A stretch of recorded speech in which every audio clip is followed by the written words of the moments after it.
Each year, Microsoft Research hosts hundreds of influential speakers from around the world, including leading scientists, renowned experts in technology, book authors, and leading academics, and makes videos of these lectures freely available.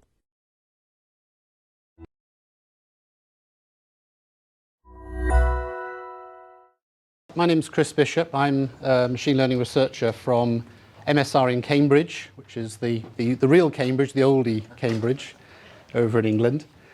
And this morning and for the first part of this afternoon, we have a series of 3 lectures on, if you like, a slightly different perspective on machine learning. Not so different from what you've heard before, but different in some important ways. We call this model-based machine learning.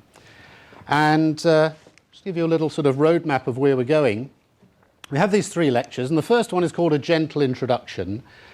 And really the idea is to assume no prerequisites. So you may have read about machine learning, you may be experts on machine learning, but this talk is really aimed at people who are coming at this afresh. And we'll go over some very basic ideas. There's a little bit of overlap with some previous talks. I think that's fine. I think the basic ideas are very important. It's always good to hear it several times, sometimes good to hear it from a different perspective. So in this first talk, we're going to discuss some very basic ideas, the idea of reasoning backwards and why that's a very ubiquitous problem that we have to solve. We're going to talk about computing with uncertainty and how we're going to do that using probabilities. We'll introduce this idea of factor graphs.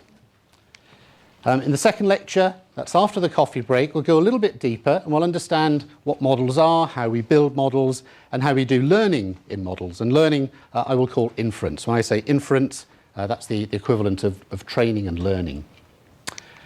And then after lunch, my colleague John Bronskill, also from MSR Cambridge, is going to show you how to turn some of these ideas into practice using a platform called info.net, which we've been building over the last 5 years, and which makes this sort of vision of model-based machine learning a reality. So he'll be giving you samples of code and talking you through some case studies. I also have a little icon. If you see that little icon on a slide, it's just a little warning. There's a little bit of maths in there. So especially this first lecture, even the first 2 lectures actually, there's almost no mathematics. But just occasionally, I can't resist showing you a little bit of mathematics because it makes something so clear or it's so beautiful. I just want to share it with you. So I think there are maybe 2 slides in, 1 slide in each talk where there's a little bit of mathematics. So you see that icon, just be prepared, a couple of little equations. But for the most part, we're going to do this all without using mathematics. Okay, so our goal then is to build intelligent software. In other words, software which can adapt, which can learn, and which can reason about the world. So let's look at some examples of where we might want to build intelligent software. So let's consider Xbox, and people are playing games. And one of the things we're interested in is the skill of the players. Now, we care about the skill of the players because, of course, the players want to compete with each other, so we need kind of leaderboards, who's the best, who's the second best. And we also care about the skills because on Xbox Live we need to do real-time matchmaking. So we need to match up people of similar skills so that they have a good gaming experience. Now we can't actually measure a person's skill. There's no way of measuring a person's skill. What we can do though is to observe the results of that person playing games. Let's say games of Halo, for example. So we observe the outcome of the games, and the outcome of the games depends on their skill. If they have a very high skill level, they're going to win a lot of games. Another example might be recommendation systems. So recommendation systems are very important. The Amazon CEO claimed that something like 20% of Amazon's revenue comes from their recommender system. So a nice application of machine learning. Let's take the particular case of movies. So we care about people's preferences for movies. Now, people's preferences for movies could be quite subtle, quite personal to them. Not just that they always like action and they hate romantic comedy. It could be more subtle. We can't measure their preferences for movies, unfortunately. What we can do, though, is look at ratings. People said, well, I like that movie, I didn't like this other movie. Clearly, their preferences for movies will influence which ones they rate highly and which ones they give a low rating to. Just a third example. Imagine we're putting words into a computer using a pen. So somewhere in the user's head are some words, the words they want to input into the computer. We can't measure that directly. But what happens is, of course, the user makes gestures using the pen. We observe that electronic ink, and the ink, of course, is determined in part by the words that they have in their head. Now, in each of these cases, we can build something called a model to describe what's going on. Now, I'll explain a little bit later more precisely what we mean by a model. But for the moment, when I use the term model, you can think of it as a mathematical or a computational description of this process, the process by which players have skills, and those skills give rise to game results. So that's what I mean by a model. Now, the problem that we have to solve is effectively the reverse problem. So if you look at the skill problem, what we observe are the game results. What we actually want to know are the player's skills. So we have to reason backwards. Likewise, with the movie preferences, what we observe are the ratings that people give to movies, and what we'd like to do is to infer their preferences so that we can then recommend movies they're going to like. Likewise, with the inputs. What we really care about are the words the person has in mind. What we observe is the electronic ink. We have to reason backwards. You have to go from the ink to work out, to infer what words they had in their head. So this is the idea of reasoning backwards, and it's pretty ubiquitous. Another very central concept is the idea of dealing with uncertainty. So again, if we look at that example of somebody playing Halo on Xbox Live, we don't know a player's skill. We're uncertain about a player's skill. We don't know what it is. We have some idea, but we don't know exactly what their skill level is. But every time they play a game and they win or they lose, we gain some information about their skill, some relevant information. But even after we've observed several games, we don't know exactly their skill level. So we're constantly having to deal with uncertainty. We need to reason in the face of uncertainty. So what we need is a principled way, rather than an ad hoc way, of dealing with uncertainty. And again, this is pretty ubiquitous. Uncertainty is all over the place. Which movie should the user watch next? What word did they write? What did they say? Which web page they're trying to find? What link are they going to click on? What product are they going to buy? What gesture are they making? And so on. So computers fundamentally are deterministic. They're logical things. The chip manufacturers go to a lot of trouble to make sure that each transistor is either on or it's off. It's deterministic. But more and more applications today of computing involve interacting with the real world, interacting with users, operating in a world of uncertainty. So we're going to use a kind of a calculus of uncertainty, and that's the calculus of probability. So probability theory. Probability theory actually, in essence, is not very complicated, certainly the level that we need for machine learning applications. So probability is a way, in fact, a unique way, an optimal way of quantifying uncertainty. Now, when you're at school and you're introduced to the idea of probability, you might be introduced to probability as the idea of the limit of an infinite number of trials. If I say that a coin has a probability of landing heads of 0.5, then we can formalize that by saying, well, if I take a very large number of coin flips and I look at the fraction of times that it lands heads, that fraction in the limit of an infinite number of trials will tend towards 0.5. So the idea of repeated events. Well, we're going to use probability in a much more general sense. Probability is a way of quantifying uncertainty. So I'll just give you a little example. Supposing we have a coin. I'll imagine the coin is a bent coin. And let's suppose the physics of this coin is such that 60% of the time it will land concave side upwards, and 40% of the time it will land concave side downwards. Okay? So in a repeated infinite number of trials, 60% of the trials it will land concave side upwards.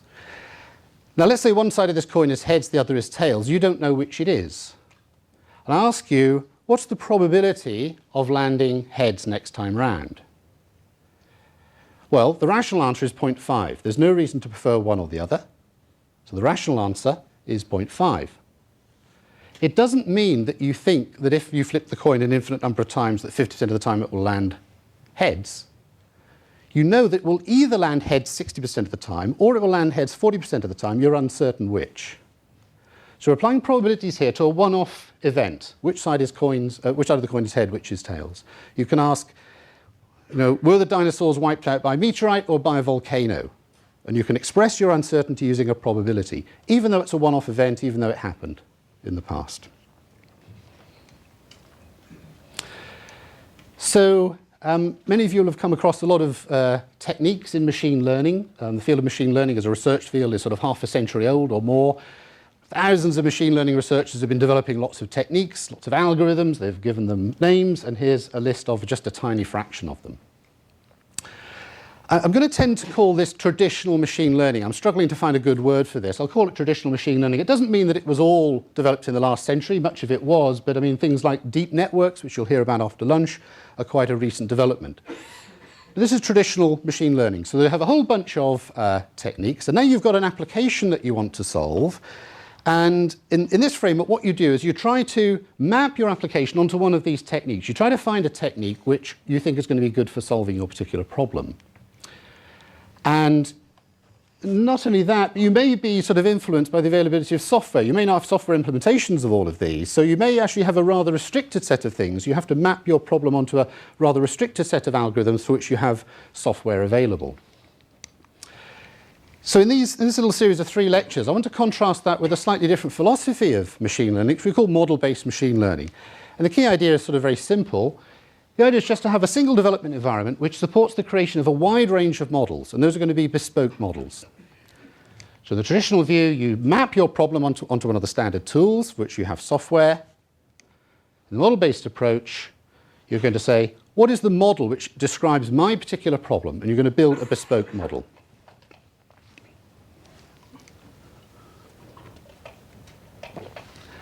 Now, there are some potential benefits if we can achieve this vision.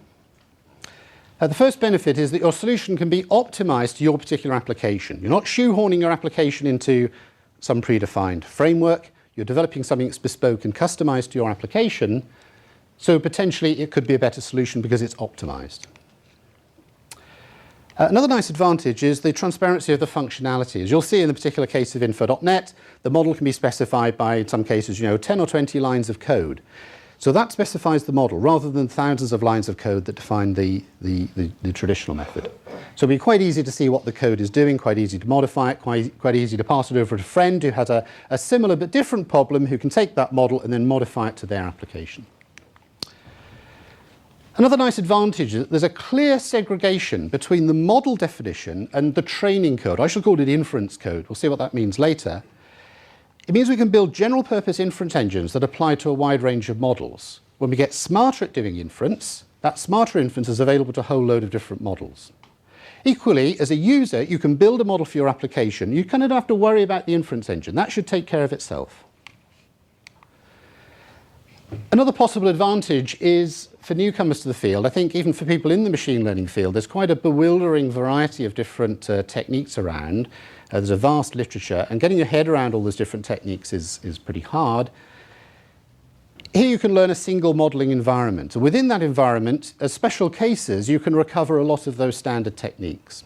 So it might be that you've got a particular application, you build a bespoke solution, and it so happens that your solution is pretty much equivalent to something developed 30 years ago and called the blogs algorithm.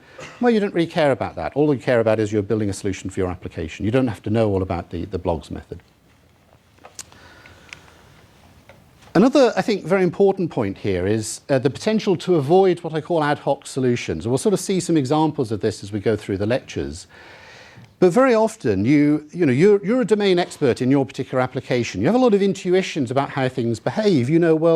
Any sensible solution to my problem, if this thing gets bigger, this other thing should get smaller. Okay, if it doesn't happen, there's something wrong. You have this intuition. And you could try and code that up. You could say, well, I could make one thing the reciprocal of the other. So if one goes up, the other goes down. But should it be 1 over the thing, or should it be 1 over the thing squared, or So when you're in a sort of an ad hoc environment, there are lots of different solutions. It's not clear which one you should choose. For me, and my background is theoretical physics, quantum field theory, and one of the things I love about this framework is that it's tremendously elegant. You simply describe your application as a little probabilistic model, and then the rules of probability will do the right thing automatically. So if one thing should go up when another thing will go down, that will happen automatically in your model. You don't have to code it up, you don't have to figure it out. It happens automatically. And for me, that's one of the most sort of compelling aspects of this view of machine learning. This, of course, is sort of a vision, an idealization. What we have is info.net as a platform that's still under development, but it's already very usable. You'll see quite a few applications mentioned during these talks. It's already available for download, and you'll hear a lot more about that later on in the day. Okay, so how are we going to do all this in practice then? Well, there are really 3 key ideas that we need to think about. So the first one we've encountered already, and we'll learn a lot more about this as we go through, the idea of using probabilities as a quantification of uncertainty. The next idea that we're going to introduce is the idea of graphs to express our models. Now, we don't have to use graphs, but graphs are rather nice. People like pictures. It's often quite easy to see from the picture what it is you're expressing. So we're going to introduce a particular type of graph called a factor graph, and we'll use that to describe the models in these lectures. And then finally, we need to use the models to make predictions, and that process we'll call inference. So this is analogous to the sort of training or learning in some of the traditional methods. This is where all the computation happens. This is the computationally expensive part. This is just as computationally costly as traditional methods, and so we care about making that efficient. And I'll say a few words about how we make that efficient. Okay, so in these lectures you'll see quite a few real applications, but in order to introduce some very basic concepts, I'm going to use a toy problem. It's sort of like Hello World for model-based machine learning. It is a toy problem, but we can introduce about 70 or 80% of the important ideas using this very simple example. So, this is the murder mystery then. So a fiendish murder has been committed, and we want to know who done it. And there's our sleuth. Now we'll suppose that there are only two suspects. We've got, of course, as always, the butler. But was it the butler? Perhaps it was the cook. So we'll suppose that either the butler done it or the cook done it. We'll also suppose that there are three possible murder weapons that could have been used. There's a butcher's knife, there's a pistol, and there's a fireplace poker. All right. So let's introduce our first concept, the idea of a prior distribution. So we have some domain knowledge. We always have some domain knowledge. And in this case, we know that the butler, fine upstanding butler, he served the family for many years. The cook, on the other hand, was hired pretty recently, and there were various rumours about a dodgy history, and we're not quite sure about the cook. So we can represent this information probabilistically.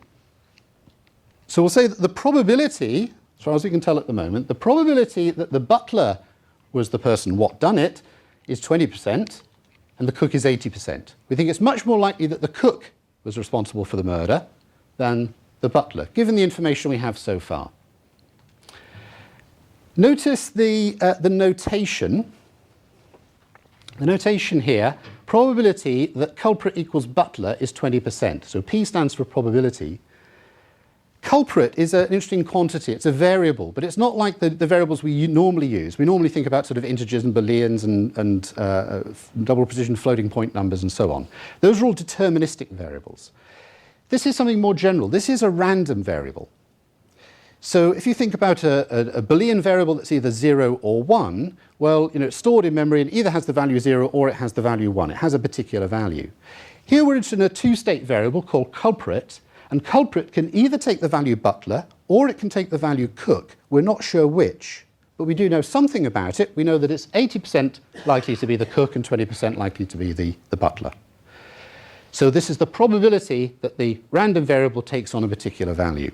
And you'll notice the values add up to 100% because we're assuming in this model that either the butler did it or the cook did it, and nobody else. We can now represent this as a graph. So this is our first example of a factor graph. So factor graphs are quite simple, really. What you do is you have a circle for every random variable.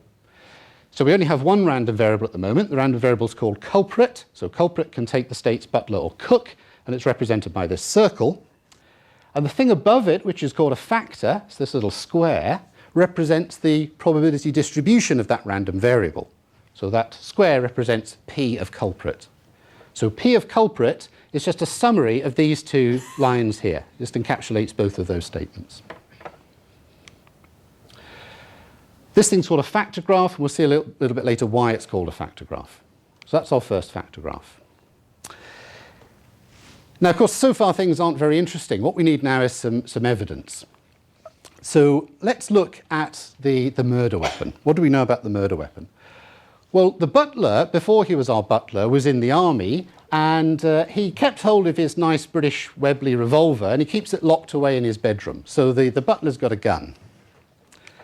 Well, the cook has access to lots of knives because the cook works in the kitchen. And we'll suppose that the butler is fairly old, he's getting rather frail, and perhaps using the fireplace poker is not so plausible because that's quite a physically demanding weapon. The cook, on the other hand, is young, very fit, potentially could have used the poker. So what we're going to do is to capture that, again, as a little probability distribution. So first of all, let's suppose it was the cook what done it. So we know the cook was responsible. What's the probability of the cook choosing these different weapons? Well, we don't think it's very likely that the cook would have used the pistol, because the pistol is locked away by the butler. Good chance they would have used the knife. They work in the kitchen, lots of knives. Possibly they used the poker as well. Now, these probabilities, again, add up to 100%, because if the cook was the murderer, then they must have chosen one and only one of these three weapons. So the probabilities add to 100%. On the other hand, let's suppose that it wasn't the cook. Let's suppose it was the butler what done it. Then we might have some different probabilities. The butler has access to the pistol, so let's say 80% probability they would have chosen the pistol, and some small probabilities, 10% for the knife and the poker, and again these add up to 100%. So these are called conditional distributions because they're conditional on knowing who committed the murder. Okay, so there's one distribution if the cook did it and a different distribution if the butler did it. And we have a notation for this. So this variable, this is a random variable which we'll call weapon, and it has three states, pistol, knife and poker. So we have P of weapon, but the probability distribution of the weapon depends on who the culprit was. So we have this kind of notation, P of weapon, and then we have this vertical bar, and on the right-hand side of the bar we have culprit. It's called a conditional distribution. The way to read this is probability of weapon given culprit. Okay, it means the probability distribution over the weapon if we know who the culprit is. Okay, so this represents these two little tables. So now we can extend our factor graph to combine the prior distribution with the conditional distribution. So this is the prior distribution, the culprit, and P of culprit. And now we can introduce this random variable weapon, which is a three-state random variable, together with its distribution, P of weapon. But P of weapon depends upon culprit. So we've got a line joining the culprit random variable to this factor, because this factor depends on culprit. So that dependency is shown by this extra link in the graph. So we call that the conditional distribution, and we call that the prior distribution. Yeah. So in this case, is the arrows directional? So in this case, we have arrows. I won't dive into too much detail. I want to keep this fairly high level. But essentially, those arrows denote the fact that this is a probability distribution. So it's a distribution over the variable which the factor's arrow is pointing at. Yeah. It means it's a normalized distribution. Yeah. So what we have now is a joint distribution. So what do I mean by the joint distribution?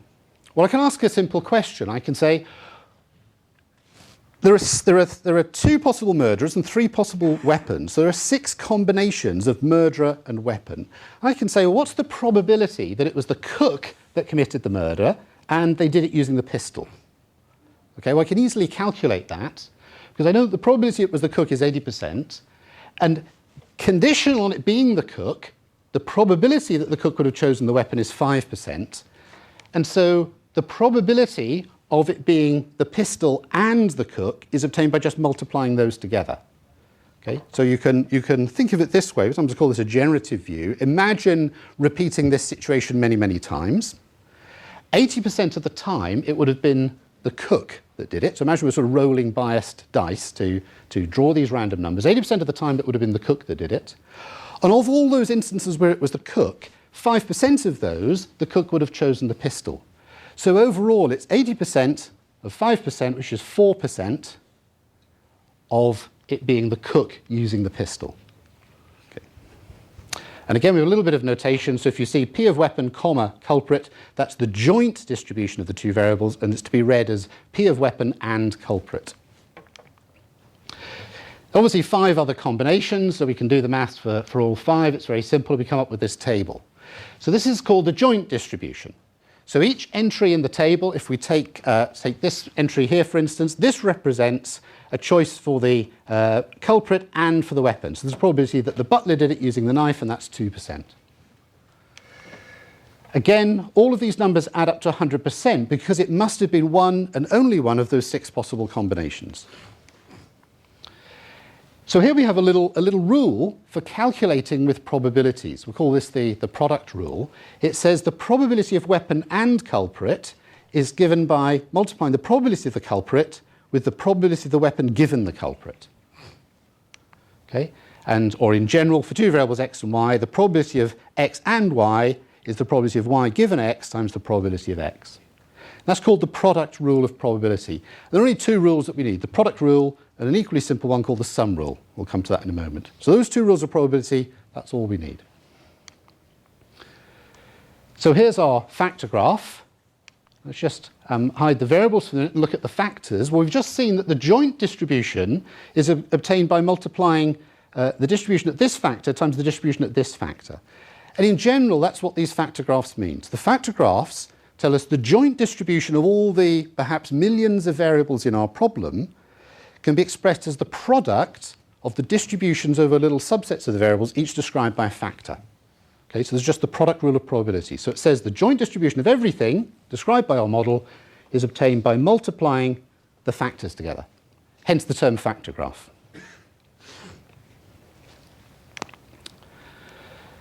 So far we've kind of been reasoning in this direction.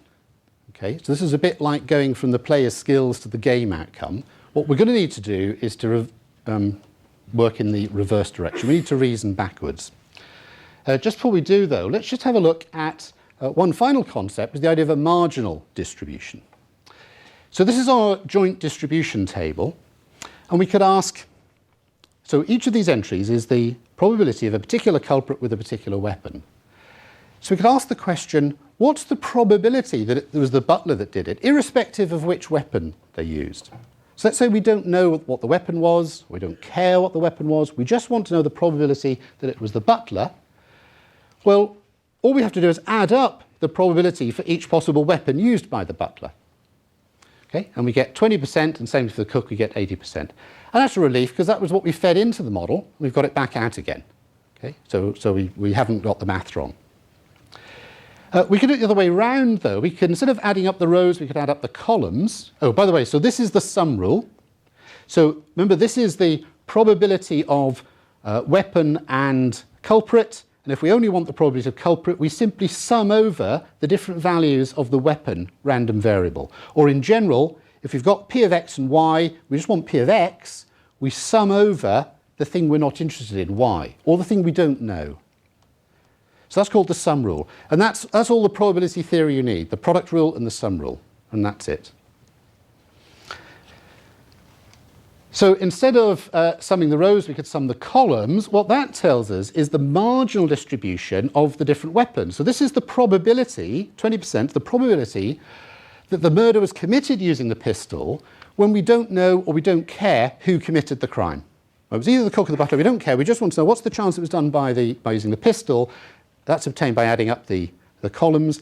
And again, these numbers must all add up to 100% because it must have been done by one and only one of those weapons. Now we come to the interesting bit. Okay, this is the bit that we really care about, which is when we reason backwards to find the thing that we're interested in. So what we have now is some evidence. We make an observation. In this case, our sleuth has discovered a pistol lying next to the body. That's surely pretty relevant to this crime. What does it tell us? Well, let's look at that joint table. These are the 6 possibilities that could have occurred, but we know it was done with the pistol. So we can just rule out these 2 columns. Okay, we know that they didn't occur, and we're left with these 2 numbers, 4% and 16%. They don't add up to 100%, but what they tell us is the proportion of, if you like, in this repeated sample generative thought experiment, the fraction of times that it was done by the cook using the pistol, the fraction of the times it was done by the butler using the pistol. And we can normalize those fractions to 100%. It says that 20% of the time it was done by the cook and 80% of the time it was done by the butler. That's the reverse of the probabilities we started with. We started out thinking it was that dodgy cook, but having found a pistol, it's changed things around. It looks like it's the butler what done it. So things look pretty bad for the butler. which was obvious because it's a murder crime. So we knew that all along. So what we're doing now is reasoning backwards. So here's our little factor graph. This is the culprit. This is the weapon. And what we've done now is we've made an observation. We now know the value of weapon. So weapon is going to be a bit like data in a machine learning application. So we're going to build a model, and then we're going to fix certain variables that we know. The things we know, that's our training data. And the third step then is to reason backwards and to work out the updated distribution over culprit. That's the thing we just did by crossing out the columns of that joint distribution table. So we can formalize that in a little piece of mathematics called Bayes' theorem. So here it is sort of in words, first of all. What we have is a prior distribution. That was the initial probabilities of Butler and Cook based on their sort of history. After we make the observation that the weapon was a pistol, we could update that distribution, and we get the distribution after seeing the data, which we call the posterior distribution. What happens if we now have more data? Supposing some more information came along in some kind of application. Well, the posterior distribution, what it really represents is our current state of knowledge of the world, taking into account all the things we know so far, all the prior knowledge and all the data we've seen so far. If more data comes along, we can just apply the same machinery. So we can think of the posterior distribution as being like our prior distribution for the next observation. We'll see lots of examples of that as we go through. Notice it's intrinsically incremental. So I think increasingly a lot of machine learning applications are online in the sense of real-time, interactive.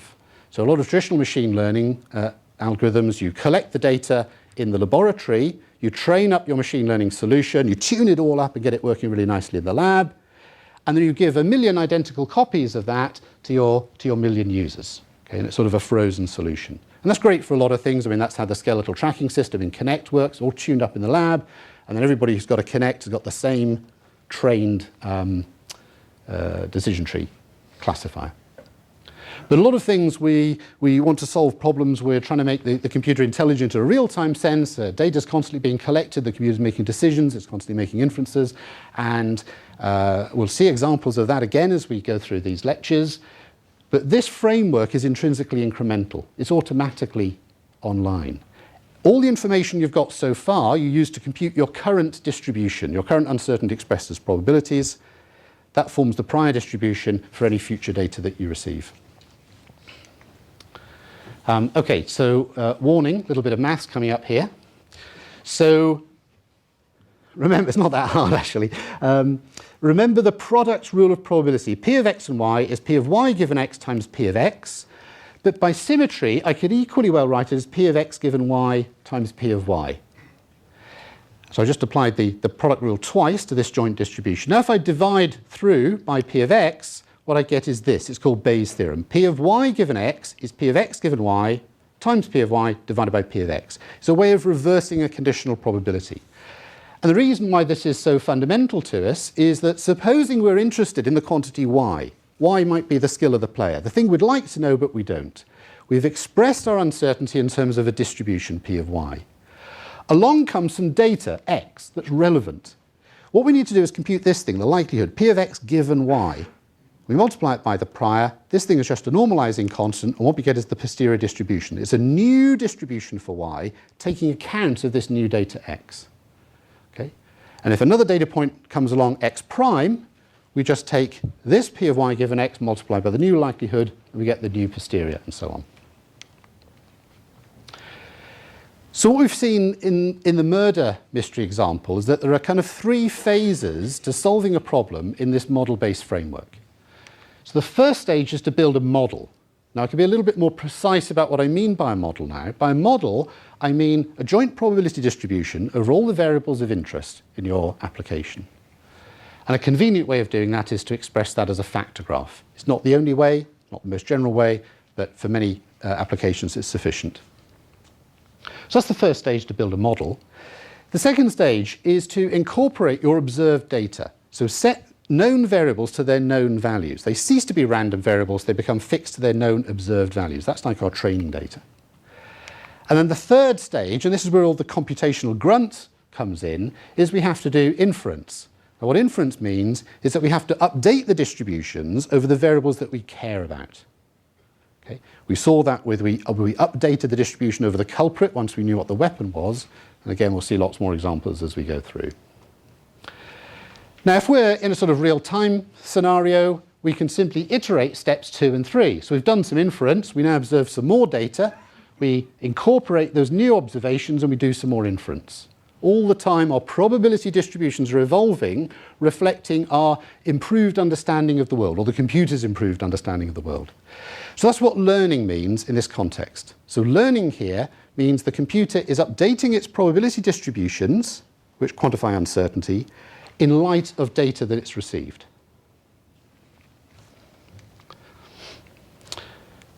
And another thing we can do is that if the domain changes or somebody wants to ship version 2 and it's more complicated, we can simply extend the model as required according to our particular application, perhaps by adding some more variables and some more factors.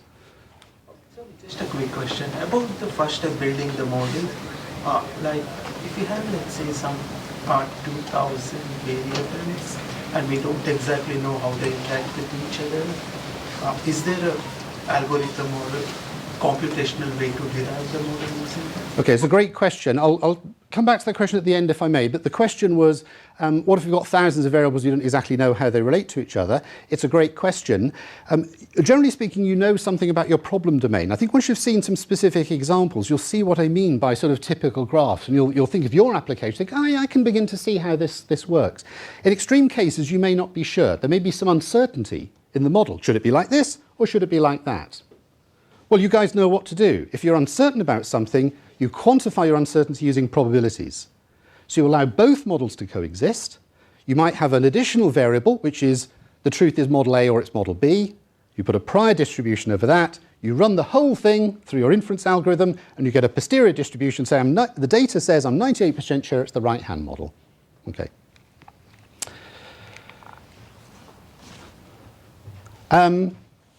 I'm pretty much done with lecture. What I'm going to do now is show you a demo, and then we can have time for questions. So the demo that I'm going to show you is called, we call this the movie recommender demo. So this is a little demo that we actually built for a public exhibition.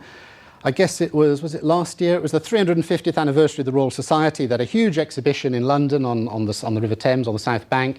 And we built this as an interactive demo for people to play with to try to convey the basic ideas of machine learning from this sort of model-based perspective. The demo was a failure in the sense that it recommends movies, and people loved it so much we couldn't prize them away from the demos because they wanted to know which movie to watch next, and it was kind of hard to explain machine learning. But hopefully we won't suffer from that problem today. The engine behind this is something called Matchbox, and Matchbox is built on info.net, and Matchbox is used for large-scale recommendation applications. What we've done, though, is put a simple demo front end on just so I can use this to explain the idea of probabilities. So the system has already seen, I think the data came from Netflix, so there are already 100 movies here. The database has more movies than this, but for these 100 movies, we have hundreds of thousands of recommendations from tens of thousands of people, and the system has already seen that data. And what we're going to do now is a bit of personalization. So it's going to customize to my movie preferences. Now, in a real recommendation system, and in Matchbox itself, you know a lot about the movies, and you might know something about the user. You might know the gender of the user or the age of the user. For each movie, you know that it's a romantic comedy or an action adventure and so on. So already, from known population correlations between features of the user and features of the items, which are movies, you can already make recommendations out of the box. Purely for the purposes of this demo, we're not using any of that information, right? So as of now, for this demo, each movie is just movie 127, okay? And I'm just the new user, so the system knows nothing at all about me. And so we're just going to use collaborative filtering. I'm going to watch movies, and I'm going to say, I like this one, I don't like that one, and it's going to combine that information with the likes and dislikes taken from that database. So just to prove a point, we're not going to use any of the features. But Matchbox itself, which is described by a factor graph, which uses inference to make these recommendations, can use both features and collaborative filtering. And this is a nice example of, I guess, the avoidance of ad hoc solutions, which I mentioned earlier. So out of the box, when you know nothing about the user, or you've got a new movie and you know nothing about the movie, in terms of we have no recommendations, that is, then the only thing you can use is features, right? I like action movies, and this is an action movie, so the chances are I'll like it. But once you start to see recommendations from an individual user, you can start to tune or customize the recommendations.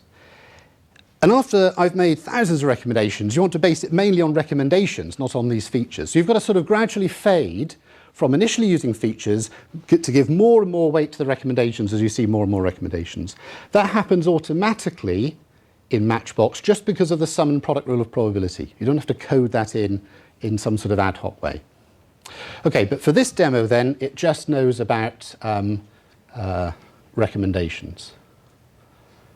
I have to find the cursor. Okay, so initially then, it knows nothing at all about me, but let's say I've watched a movie. Let's say I watched Pretty Woman. What I'm going to do is drag that across into the green area, which tells the computer, I've watched the movie and I like that movie. What it's done now is to arrange all the other movies on the screen in a particular way.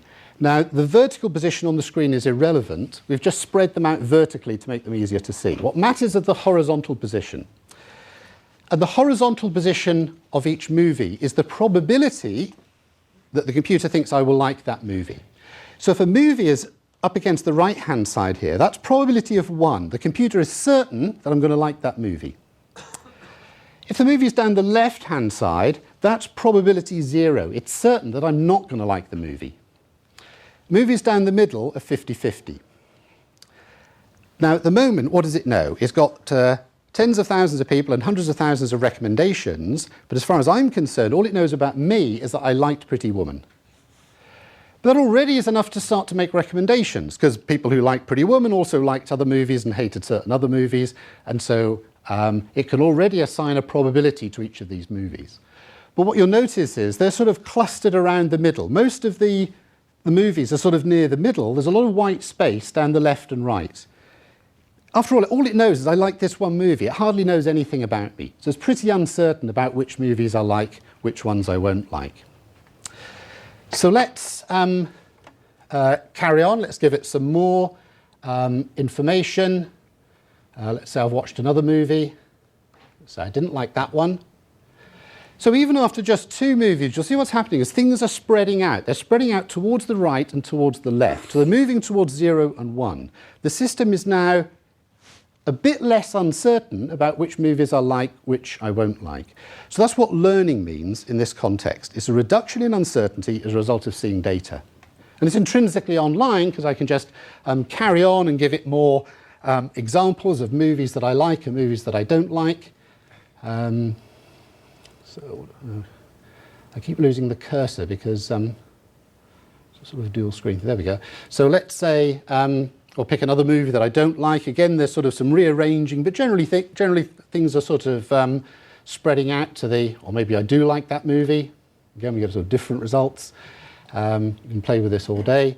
But even after just 3 examples, or maybe just 4 examples, okay, so there's 4 examples, 2 that I like and 2 that I don't like. And you can see now what's happening. There's now a lot more white space down the middle. A lot of movies are crowded down the sides.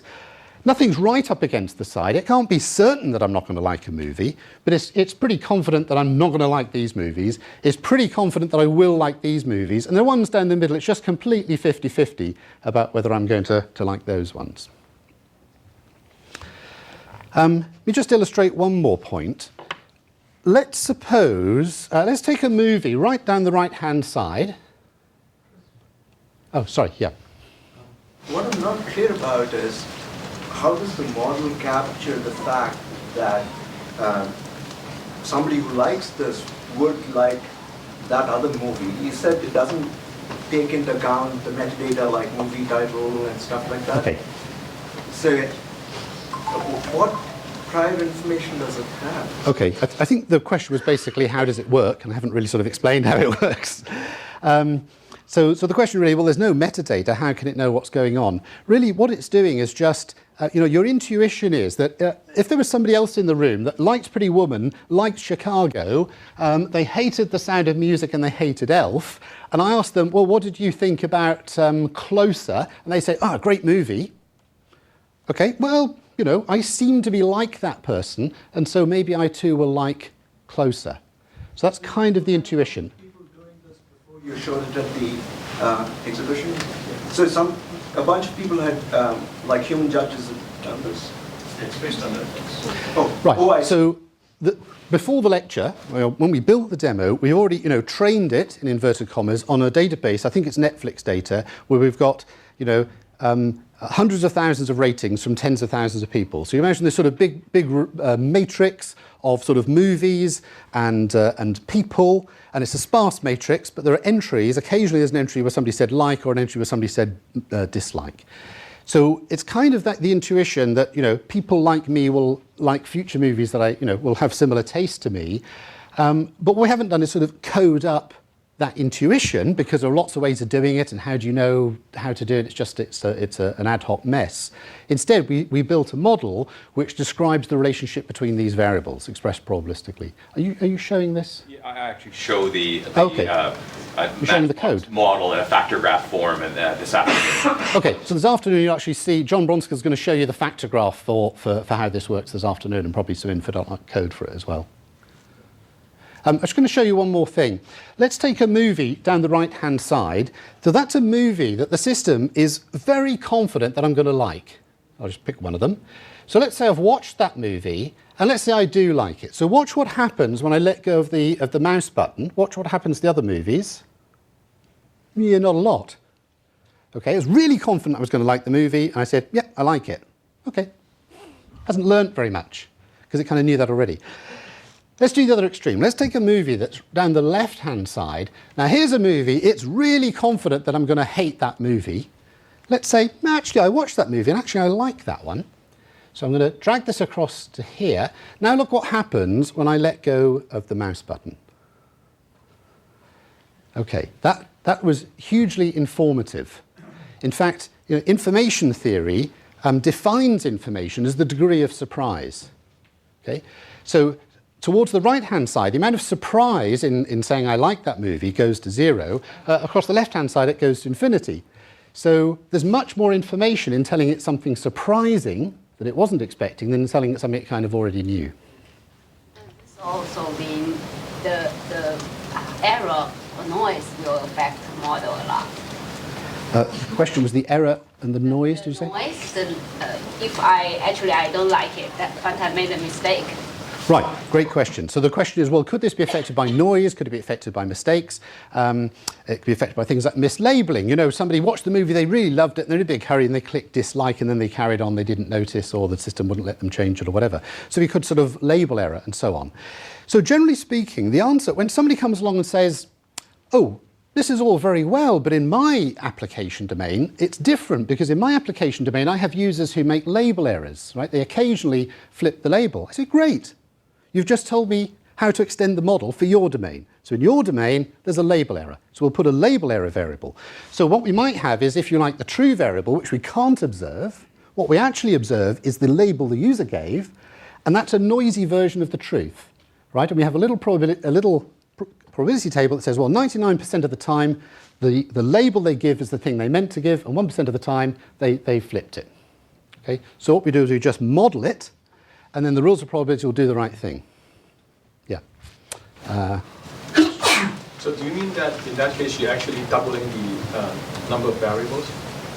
Like, because one of them is the actual state, the other one is the state you observe, right? The question was, am I doubling the number of variables? Do you mean in the little example I gave of the noisy? Yes, you're introducing extra variables, yes. Yeah. So this will never be able to learn that the system actually, say I'm using a Netflix account, and say Netflix uses the same algorithm. And so Netflix will never be able to know that actually two people are the users, and they have very different tastes, because the model said there's one user. Is there a way to quantify that your model is wrong? Like, I have seen so much data, I'm still not able to learn anything, I'm still not able to successfully predict something. So is there a way to quantify this information, saying, okay, the model is wrong, maybe you should reconsider your model? Okay, I'm not sure I understood exactly that scenario, but I think the question was, can I quantify the fact that I may have the wrong model? So let me give a sort of slightly general answer to that, which is a model misspecification. So what you've done is you've written down a model of the world, and what happens if that model is wrong?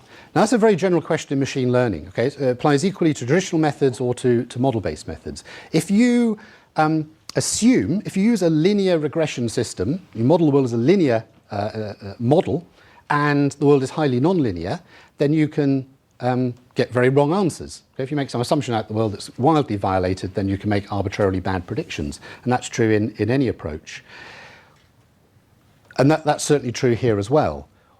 What you can do, though, is allow for the fact that the world may be more complex than you thought. So it might be that there are other processes going on. We've had a couple of examples, sort of label noise and so on.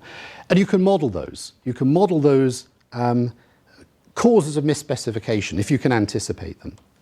And maybe, to come back to the earlier point, maybe you're not sure whether you should include a particular effect or not. I don't know whether my users are flipping the labels 10% of the time, or whether actually they're all completely correct. And so you can do model comparison. And a very nice way of doing model comparison, this is how you do model comparison in info.net, is to have one model represented by a graph over here, another model represented by a graph over here. And now you construct a sort of Uber graph where you have a switch, and the switch switches between the models. And that switch is a little binary variable that says model A or model B. And you put a prior distribution on that, maybe 50-50, because you're not too sure, maybe it's 60-40, whatever it is. That's now your model, that big model containing the two submodels. Now you do the second step, which is to condition on the data. You observe the data. Then you run inference.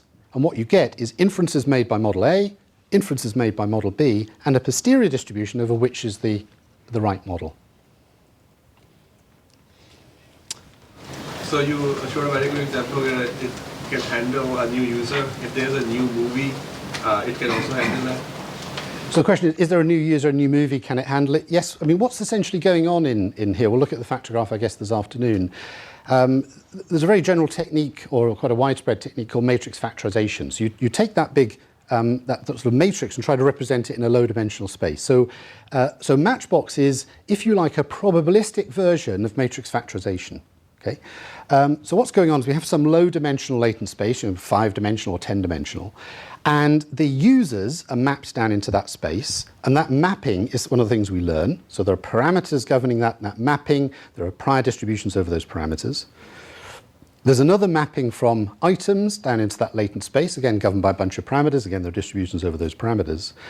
And we have some notion of affinity or closeness, some metric within that space, which represents how the alignment between the sort of, the vector of the user and the items. So whether a user tends to like particular items, tend to dislike other items. And two users are very similar, will have vectors that are quite closely aligned. Users that have very different tastes will be far apart in that space. And again, all that is represented by probability distributions expressed as a factor graph. Yeah.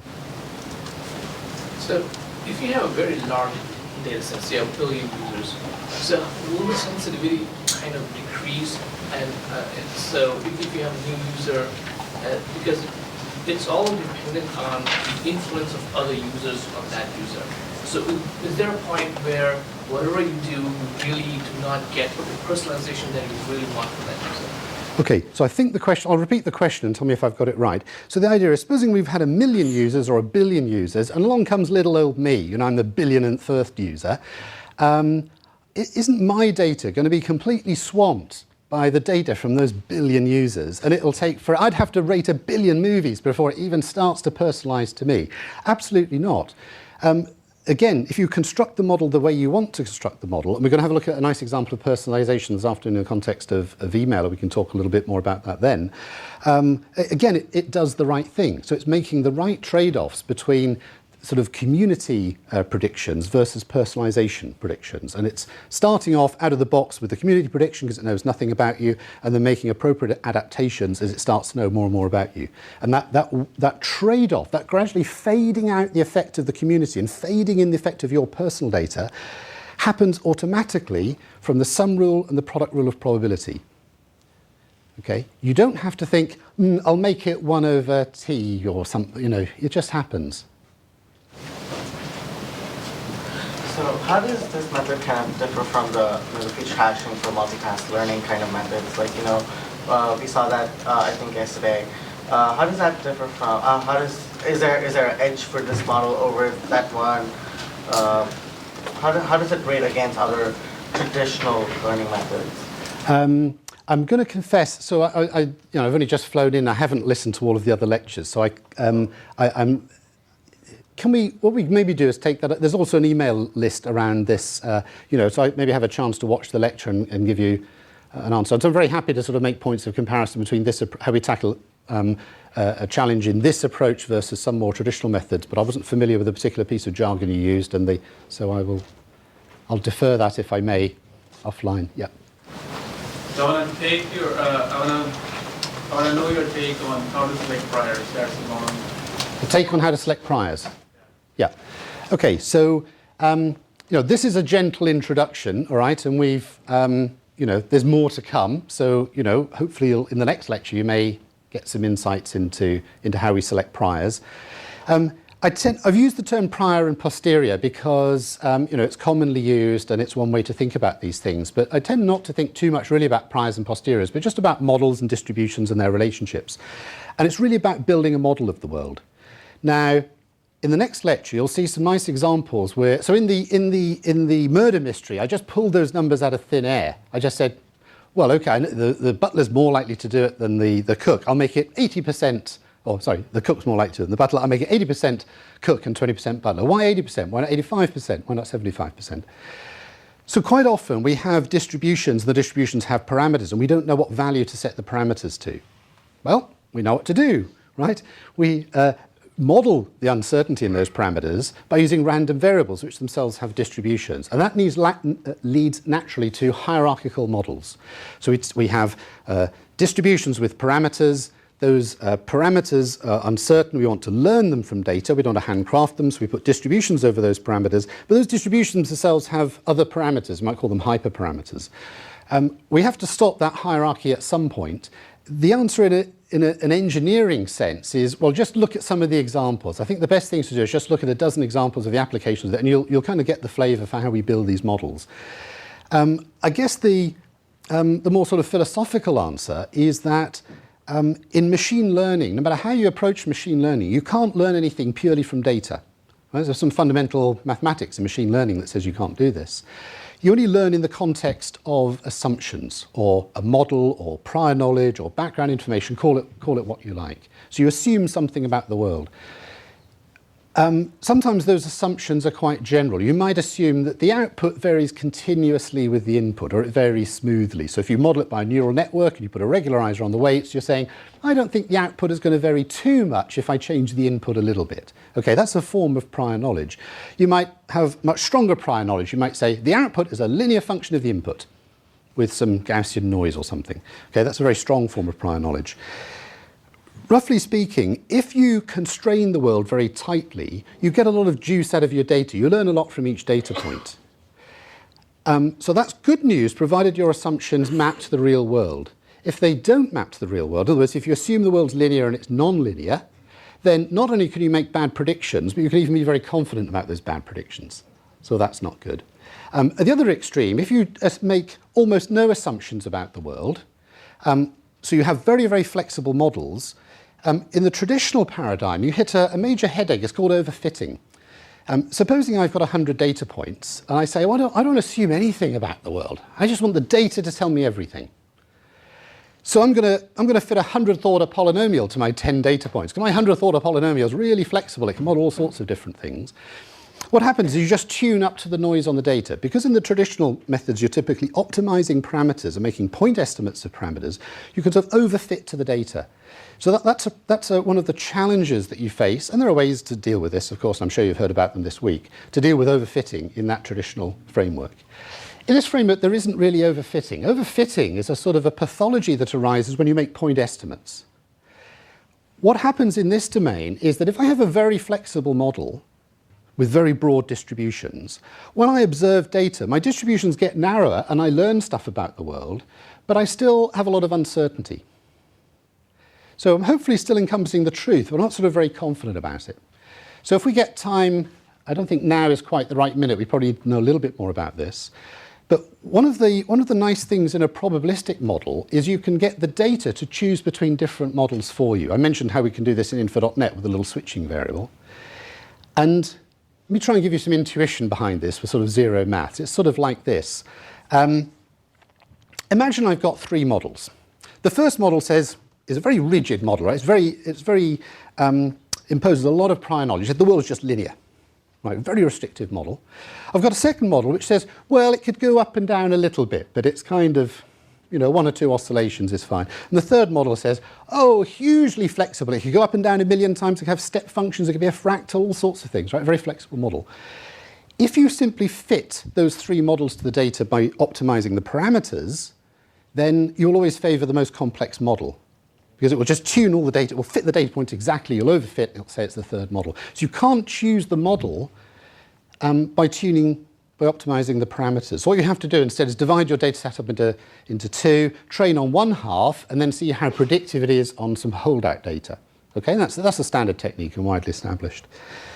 In this probabilistic setting, let's suppose that the truth is actually the middle model.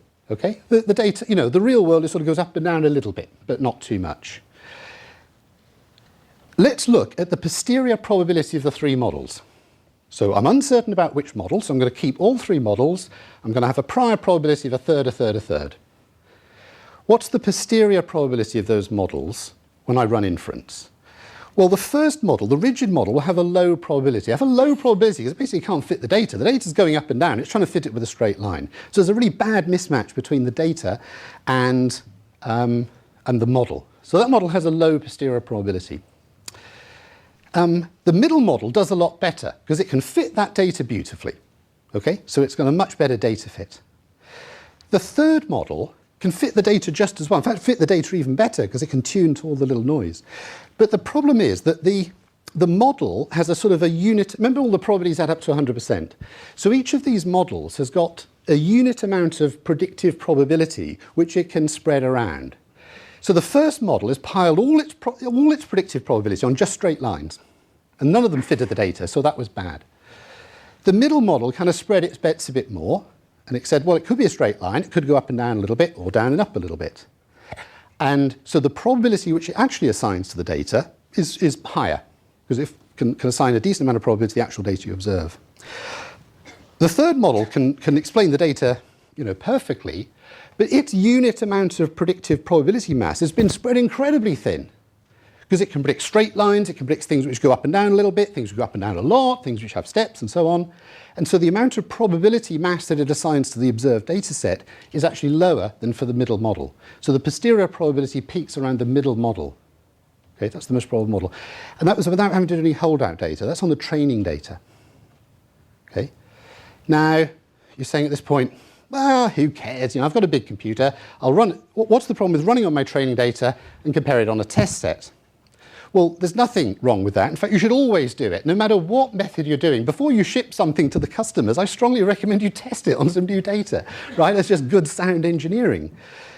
The thing is, supposing it's not just one thing you're trying to tune. If you're just trying to tune a regularization parameter, sure, I could run it 10 times with 10 different regularization parameters on my training set, compare the 10 models on the test set and pick the best. What if I've got 1 million data points and I've got one regularization parameter per data point? I've got 1 million parameters to tune. I can't run all these different combinations of 1 million parameters and keep testing them. I have to be able to learn the parameters and the hyperparameters from the training data. And so that's where some of these methods can be very powerful. It's a very long-winded answer to a short question. But the questions you asked, because of the Math Center, and we had a very similar model. We had the cold start problem, though, an ad that you've never seen. How do you surface it? And I'm just trying to understand what we could have done differently, because people were breaking their heads about that particular problem. Okay, so I think this question is sort of about your specific application, a particular issue that you've encountered. And I think my experience with these questions, how it happens is I'm going to have to ask you to expand on it, and then you and I are going to have a half-hour discussion at the whiteboard, which I'd love to have, but that's probably not So that's quite a specific question. So maybe we can talk or exchange email and discuss that particular question. But it's obviously not a... the question was to do with cold start problems, I think, in an advert situation. And you've obviously thought about it very hard. It's obviously a hard problem. So there probably isn't a 10-second answer. So we should discuss that offline, I think. Maybe last question. Yeah, actually I have two. So first of all, for this specific example, this is a 100 movie, like how many users judgments you need to have a, to give a reasonable good result. The second one is the graph tree could be very large. Is that a good idea? You have some certain way to control the size. Like, each node may have many connections, and if those connections also have correlations, can you, reduce the correlation and make the model faster or something? Let's just deal with that second part first then. So the question was if the underlying graph, which we haven't shown you yet for this recommender system, if it becomes very large, and what was the question then? What's the problem? So maybe those let's say one node have many parents and have many children, and maybe there are some connections between their parents and children, individually. So maybe you can just reduce the number of the parents and reduce the number of the children, something like that. Okay, so there are lots of design issues in terms of designing the graph. Again, can I give you a general answer rather than a sort of very specific answer? I think one of the advantages of this framework is that I said we have to make assumptions. You cannot do machine learning just from data alone. It's data in the context of some assumptions. And one of the nice things here is that you make the assumptions very explicit. In fact, you're forced to make them explicit, because step one is to write down your model. So you really have to come clean and tell the world what you believe about the world. It can't be buried away in some implicit sort of in the training algorithm somehow. Right? It has to be in the model. You have to make your assumptions explicit in the model. And part of those assumptions has to do with the structure of the graph. And again, that comes back to the points we made earlier, where really this is the domain knowledge that you're encoding, but sometimes I think you were talking about skip level connections between parents and children of other variables. Are they present? Are they not present? Again, one thing you could do is just to compare the two models. If you're genuinely uncertain, you could look at both models and see which one the data prefers. Sorry, do you want to go back to that first? What was the first question again? I just wonder, to build up a model like this, a system like, for example, 100 movies, and how many training data you need actually? Okay, lovely question. How many data points do I need to get good performance on this application or any other application? The answer is 42. The answer is I don't know. It's so dependent on the problem, right? That's not. There's no magic, all right. The answer is it will depend upon the particular application that you have. But I think a nice thing about this framework is that if you only have a little bit of data, you can still use your full model. You don't have to adjust the model to the amount of data that you have. That's a funny thing to do. To say, I've only got 100 data points, I better only fit 3 parameters, otherwise it will overfit. Well, hang on a minute. If you really think the world has 127 parameters, surely that's how you should model the world. Okay? So you can use your full-blown complex model that you really think describes the world, and we only see a few data points. That's fine. You won't have any overfitting. What you will have, of course, is still a lot of residual uncertainty. You've only seen 3 data points. There's no magic here. I've only made after a couple of movie ratings, it knows something about me. It doesn't know everything about me. It's still quite uncertain. So, I was told to allow 20 minutes for break, so we'll take a break now. And then we'll have another, and we'll just go a little bit deeper into this topic starting at 11 o'clock.